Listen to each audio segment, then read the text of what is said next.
gonna take this guy right here and some of his friends, and we're gonna make some crab cake with no filler. Come on, let's go. And if you buy your meat already picked, you still wanna go through it because they're gonna miss some shell in there. And the last thing you want in your crab cake is to be crunching on some shell. So I got clean meat right here. So this is a half a pound. It should make about 4 crab cakes. So everything and all the ingredients that I'm doing is based on a half a pound of crab meat. It's just me and my boo here eating, so we don't need a whole pound. So half a pound will do you. For a half a pound of crab meat here, I've got a half a cup of crushed up saltine crackers. That's gonna help bind everything in.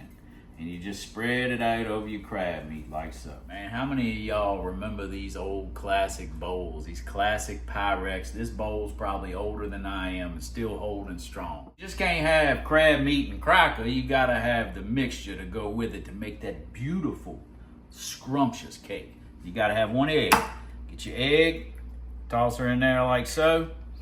I got 1/4 cup of mayonnaise of your choosing. Need a half a tablespoon of Dijon mustard. Got you a half a tablespoon of Worcestershire sauce, or however you pronounce that. I don't think anybody knows exactly how to pronounce that correctly. And it calls for a little dash of Tabasco sauce, or the hot sauce, whatever hot sauce you like or whatever. And mix that all up. You know, the reason that I like recipes and recovery and blending the things is a lot of people in early sobriety are just trying to like change their life. They spend a lot of time in their head.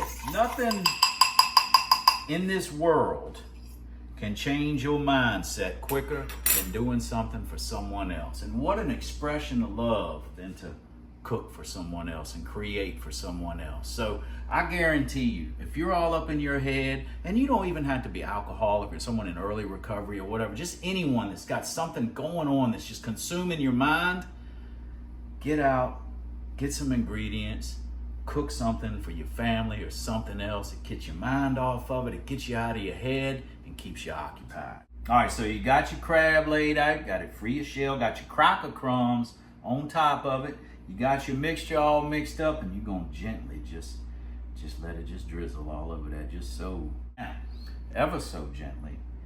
You wanna start folding this mixture in. Careful now, you gotta be gentle with her. You gotta be easy with the baby, right? You gotta be easy with it. You just toss it around like this. And you know, another thing is that when I first sobered up, I didn't have much life skill about preparing food. I was eating at the dollar menu if I was eating at all. And you know, when I sobered up and was new to sobriety, I didn't have a clue really of how to prepare good meals. And I was eating junk. I was eating those tacos you get out of the grocery store in the frozen section, eating fast food, and next thing you know, I'm 54 pounds heavier than when I went into treatment. And I'm very happy to say that I've lost that 54 pounds. So this really kills 2 birds with 1 stone. It teaches you a life skill, and it gets you out of your head into service of someone else by preparing food for others. We got this all mixed up. I'm gonna let it sit for about 3 minutes. Just let it sit, just chill. All right, so it's been sitting for 3 minutes. Now we're ready to form our cakes. You grab you some crab meat, you form a little ball about yay big. Don't mash it too tight. You want to keep it as light as possible. Set it down on your parchment paper that you got on your plate. Definitely got to have parchment paper. Grab some more. Like I said, half a pound should make you about 4 cakes. You want to form it as gently as possible. So there we got 4 crab cakes. Well, I say 3 in a piece. My last crab cake was a little smaller than the rest of them. So now we're gonna let these sit in the refrigerator and chill for an hour. 1 hour. We'll be back. So our crab cakes have been chilling in the refrigerator for over an hour. It says at least an hour you want them chilling in there covered up.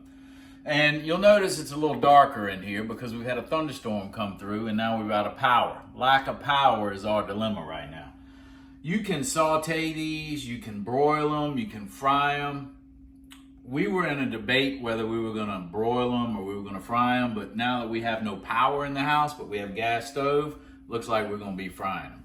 All right, we got our oil heated up, about 1.5 inches deep in the pan. Got it heated up to 350 or 350. Got to be really gentle with these bad boys, okay?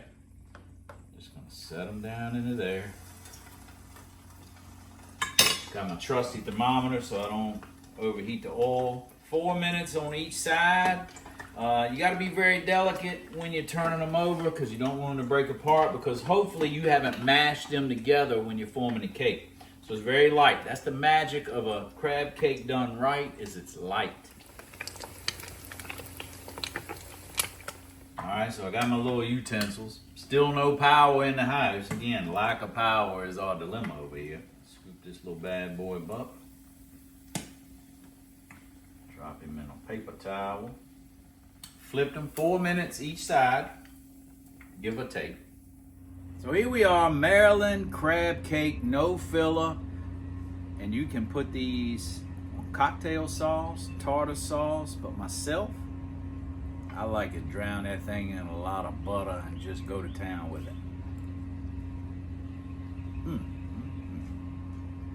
That is good.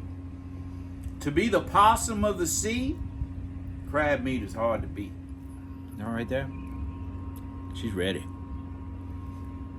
So I hope you guys enjoyed it. Stay tuned, we're gonna have some more stuff coming up, hopefully with some power in the house next time when there's no thunderstorms. The recipe will be linked below. Don't forget to hit that like and subscribe button. Y'all have a good one.